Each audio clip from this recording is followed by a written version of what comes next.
संपूर्ण राज्यभरामध्ये लोकप्रिय असलेली लाडकी बहीण योजनेचा वाढता खर्च आणि अन्य कर्जाच्या बोजामुळे राज्याची आर्थिक घडी विस्कटलेली आहे आणि या योजनांवर होत असलेल्या वाढत्या खर्चामुळे मोठा फटका या आर्थिक वर्षाच्या बजेटला बसलेला आहे आणि त्यामुळे अर्थसंकल्पातल्या निधी वितरणाला 20% कात्री लावण्यात आल्याचं समजतंय। वेतन खर्चात थेट 5% कपात झालेली आहे। तसंच विविध विभागातल्या यंत्रसामग्री देखभालीचा खर्च कमी करण्याबाबतचं पत्रकच वित्त विभागानं काढलंय।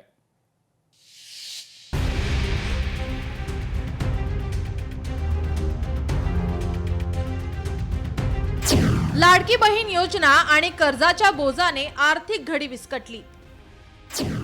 बजेटला 20% कात्री, वेतन खर्चात थेट 5% कपात। राज्याच्या वित्त विभागाकडून पत्रक जारी। तत्कालीन मुख्यमंत्री एकनाथ शिंदे यांनी राज्यातील महिलांसाठी लाडकी बहीण योजना जाहीर केली होती। या योजनेच्या लोकप्रियतेवर राज्यात महायुतीची निर्विवाद सत्ता आली।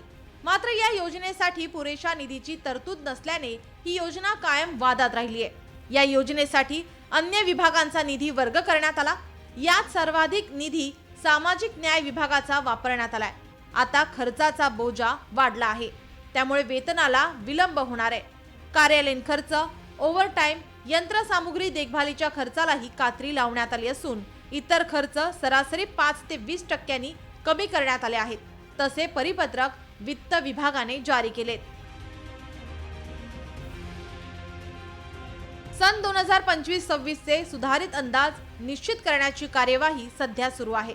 सुधारित अंदाज निश्चित होईपर्यंतच्या कालावधीसाठी विभागास आवश्यक असणाऱ्या खर्चासाठी निधीची गरज आहे। त्यामुळे निधी वितरणाची मर्यादा निश्चित करण्यात आली आहे। विधानसभा निवडणुकीपूर्वी महसुली व भांडवली खर्चात 30% कपात करण्याचा निर्णय त्यावेळी घेतला होता। आता खर्चासाठी पुरेसा निधी उपलब्ध नसल्याने भांडवली व महसुली लेख्यातील उद्दिष्टांसाठी निधी वितरणावर वित्त विभागाने मर्यादा घातली आहे। वेतनासाठी खर्चात 5% कपात। टेलिफोन, वीज, पाणी बिल आणि कार्यालयीन खर्चात 20% कपात। मजुरी, कंत्राटी सेवेचा खर्च 10% कमी केला। राज्यावर सध्या खर्चाचा बोजा वाढत चालला आहे।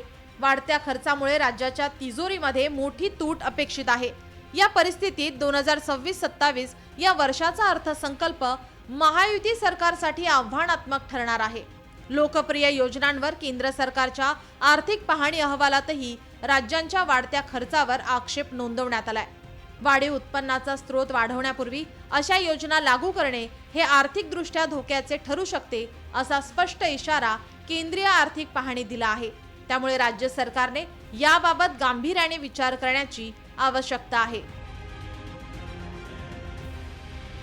ब्युरो रिपोर्ट, लोकशाही मराठी, मुंबई।